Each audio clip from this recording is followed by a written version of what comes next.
Hello YouTube, Damo_23 here, and welcome to another episode of the Glory Hunter Challenge. In today's episode, we will have the Conference League Final. However, in last episode, you would have seen us apply for the Chelsea job. They have just got back to me here and have told me we were unsuccessful, and the main reason was because they feel me being in charge of West Ham, being a rival club, it would be too controversial to hire me.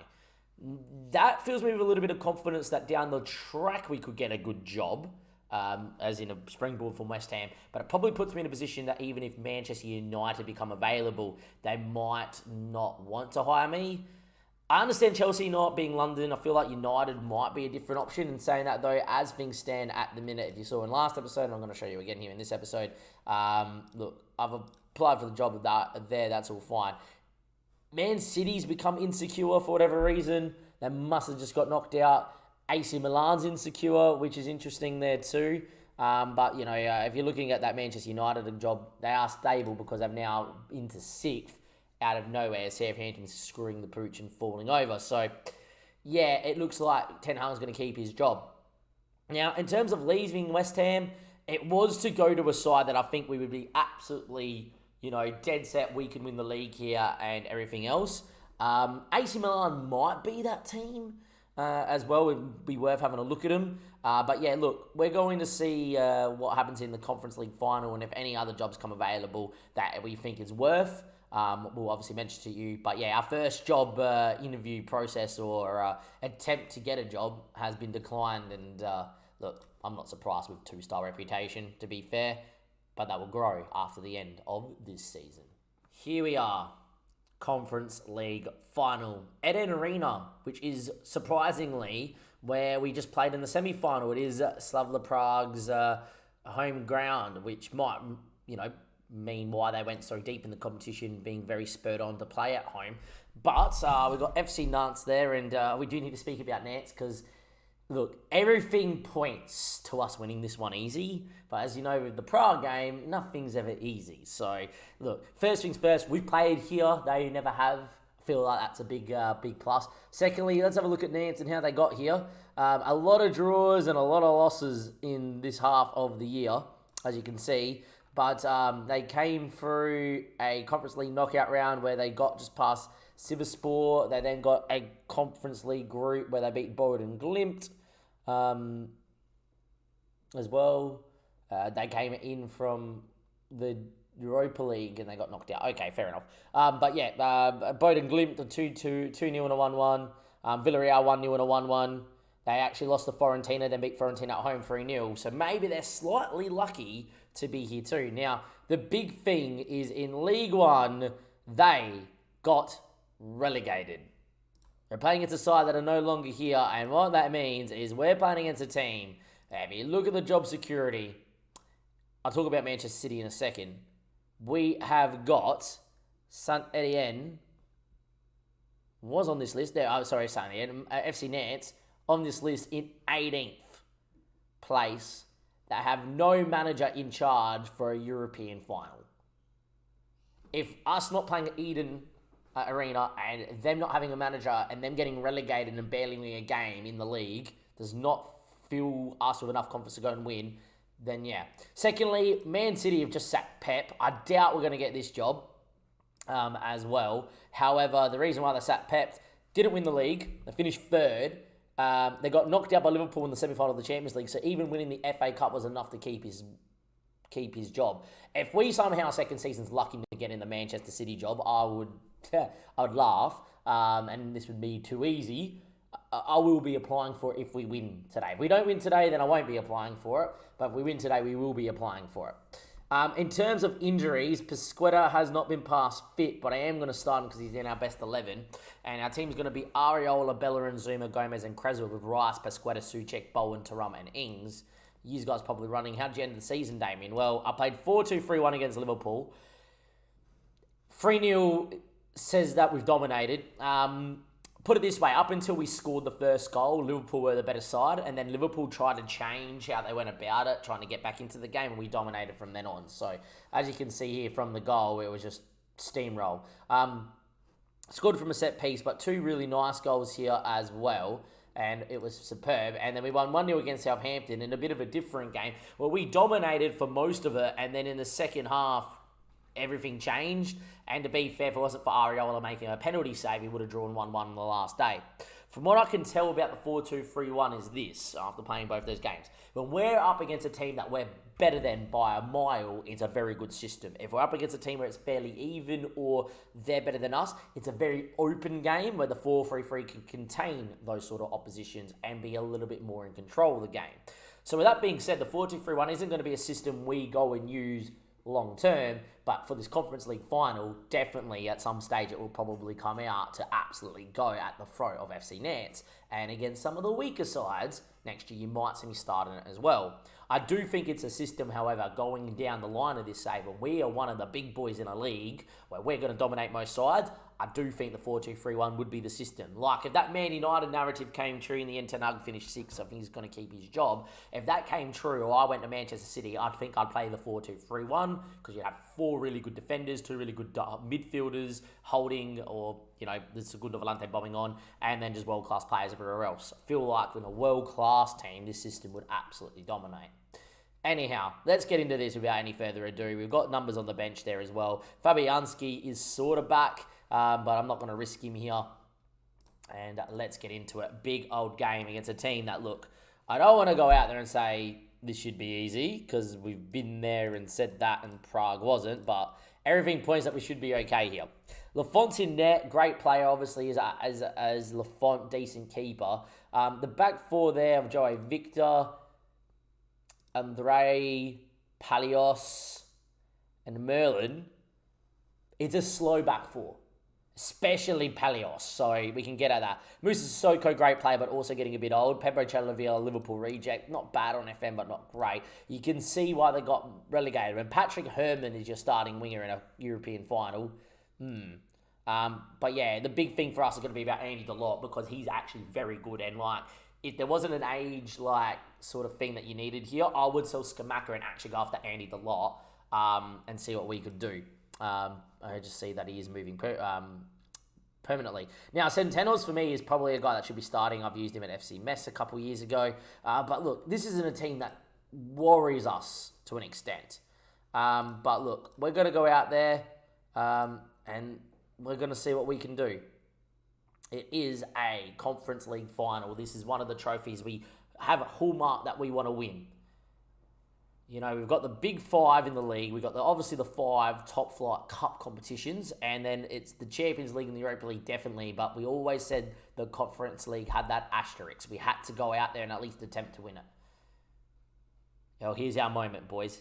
Here is our moment. It's us in the clarinet colours and, of course, the yellow of FC Nantes, who are newly relegated to League 2. Finals on paper don't come easier than this. Let's see how we go. It's an early corner. It's Creswell. Zuma heads and we're 1-0 up. It's Kurt Zuma at the front stick, and we lead 7 minutes into a final, and the West Ham fans behind that goal are absolutely going ballistic. Great ball in, Zuma heads, and well, Lafont is beat, and we lead 1-0. Superb spot to be in. 15 minutes played, another highlight with Creswell, who finds Thuram. Back along to Joe Gomez, to Pasquetta, to Thuram, who's been one of the signings of the year. Danny Ings now deflected straight into Lafont. We'll be running through a few of the players that we have brought in as well throughout the game. And Bowen now looking for Danny Ings with a big moment, and Ings just didn't put enough on target. Try to whip it around Lafont. We've absolutely dominated first 20 minutes. Dominating the ball, dominating chances. Already had 10 of those. And we look like a team that is in absolutely fine form. Saying that though, no goal from open play. Maybe we'll get one now. Thuram, Creswell, Gomez. Ball into Declan Rice. Looks for Danny Ings, heads down. Suyacek hits one just wide. Tried to place it along the floor. Would have rather seen him hit it. But good movement. The 4-3-3 doing its job. And I don't think after watching that first half, we need to do anything in terms of switching system just yet. Very happy with that. At halftime, I am going to speak about one of the players we did bring in, Marcus Thuram. Brought him in for 10.5 mil. That is 20 goal contributions and 34 matches there in the league total. He has played 48 games, right? 48 games, ladies and gentlemen. 18 goals, 15 assists. So we've got ourselves there 33 returns in 48 games in all competitions for Marcus Thuram. He's been fantastic with 6 goals and 8 appearances with 2 assists in the Conference League. One of the new signings that we absolutely love and that has been out there. Second one is Joe Gomez, who has started today as well. 7.02, came back into it second half of the year, has been an elite signing there as well. And everyone wondering how Bellerin's gone. 7.14 is a new signing, 5.2 mil, 2.5 mil. Another one that we're really happy that we brought in for sure. Now, 45 minutes played. Not going to make a change. Pasqueta's going to stay at that for another 10. And then that's going to allow me to speak about another player that we did sign this year. And I feel like going through the match and being able to highlight these players as they come on is something that is quite nice. And with that being said, Diarastica is the next one that is going to come onto the park. Our first change in the final is going to be like for like. Diarastica, we signed him because he was so cheap from Flamingo for 4.7 mil. Had an outrageous year there. And for us, look, 4 goals, 2 assists in 19 games, 14 off the bench. Sounds pretty small, but every time he was on the park, he linked up play. And a lot of those goals came in the 4-2-3-1 in the 10. He would almost be better than Pasqueta there. If you have a look in the continental performances, which you can't see, it's 3 goals in 6 matches with 4 off the bench. It is very nice there as well. So look, I think Diarastica is fantastic. I think what a signing as a backup player. If you have a look at him as a coach report, good player. I'm very happy that he's here. And we're going to bring him in here, light for light. Pasqueta gets his standing ovation. Now, FC Nantes, with a highlight here, there is a cup final going on. And Bellerin now heads away to Souček. And he finds Thuram. And it was a poor ball, to be fair. It wasn't played quick enough. And was behind his man. And now here come FC Nantes. Pablo Chivalera, Sissoko, Merlin. That's a ball to Delort, but Areola is smart enough and alert enough to come and claim. Kurt Zuma, Souček, Bellerin. Needs Bowen to present here, and does. Big switch of play, looking for Creswell. Marcus Thuram made a run.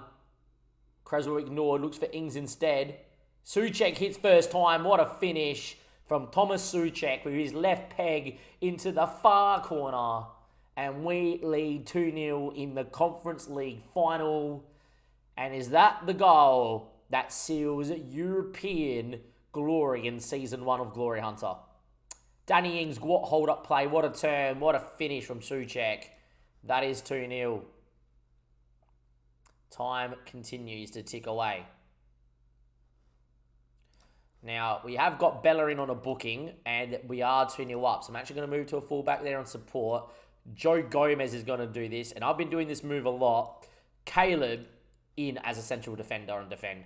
Now, when we signed Caleb this year, we went for it to be the starting first choice, and he's averaged a 7.09 all year, and he's played quite a number of games, 28 this year. A lot first half of the year. But the main reason we signed him is we said by end of Season 1, his physicals could be monstrous because he had a lot of 14s. There's 15s and 16s everywhere, apart from balance. He's also got his marking up to 15, positioning up to 15. You can see why we signed him, and this guy is going to be a monster of a centre-back moving forward. So in comes Caleb, who we signed for 18.5 mil. Another good signing, I feel, this year. And Caleb is going to come in there as a central defender and defend. And last but not least, Thomas Souček's had a great final, but Marino needs to get out there. He is elite in what he does. To sign this guy for 9.75 million is ludicrous. Any games we call upon him, fantastic. In the 4-2-3-1 when we go Segundo Volante, he's fantastic. And he just ticks over everything. To be able to rest Declan Rice or Souček with this guy is superb. And now that we've brought in a defensive midfielder in Seiwald, this guy will be playing predominantly going up and down the park more often than not. And he's going to come out here and enjoy a final here as well. And we're going to confirm that change, and away we go. And that just gives you some highlight of the players that we have and know what we've brought in and what we've built here in Season 1. A great defender in a Collie, a first-team regular with experience in Joe Gomez, great depth in Marino, and Diarastica, the game changer when needed. It's a nice spot to be in as Marino wins the ball. We are 15 minutes away from lifting the Conference League Cup. and we lead 2-0. A collie on the ball. Creswell now. Marcus Thuram. Turns out. Diarastica. Thuram getting forward. Would love to see him score in the Conference League final. And here he is. And he hits the post. Would have been perfect from the new signing, who has been absolutely amazing this year. Poor touch from Marino there, but that's the highlight. 27 shots, 9 on target with 60% possession. We have set FC Nantes down in the League 2 in a canter here in the Conference League final. They're going home with the tail between their legs. And that, ladies and gentlemen, is all they wrote. It is West Ham 2, FC Nantes 0. We are the winners of the Conference League. And here you are. In Season 1, we have European glory. A superb spot to be in. Trophy makes its way over. And there you go. A very nice cut screen of what they do this year on FM. Need to add in the losing team sitting in like their circle being despondent watching. But apart from that, yeah. Weird camera angle there. But celebrating in front of the Nantes fans, that's a bit odd. But we have won a final. We absolutely dominated. 30 shots, 10 on target, XG of 2.59 and 61% possession. I'm very happy with that. And we are absolutely over the moon. And we get a little bit of money, which, to be fair, the board are absolutely over the moon of us winning that. 1.38. And apparently we're giving them some money there too. My profile now has gone up to 3-star straight off the bat, winning one Conference League final from 2 to 3-star, just like that. And this is why now I waited to do this. Job center, job security. Out of all the teams there's only one I want. To be fair to AC Milan, it could be that I go there to get away from West Ham so I can jump into the Chelsea United job so I'm not a rival. However, apply for the job of Manchester City. And just maybe we get it as Luis Enrique takes in charge of Chelsea, who we went for as well. But that is the episode. Conference League winners. Second in the league, by the way, because City screwed the pooch and we were really, really good. We definitely outperformed ourselves. But this squad is good enough to maybe go on and maybe do some business next year as well. Till then, thank you and goodbye.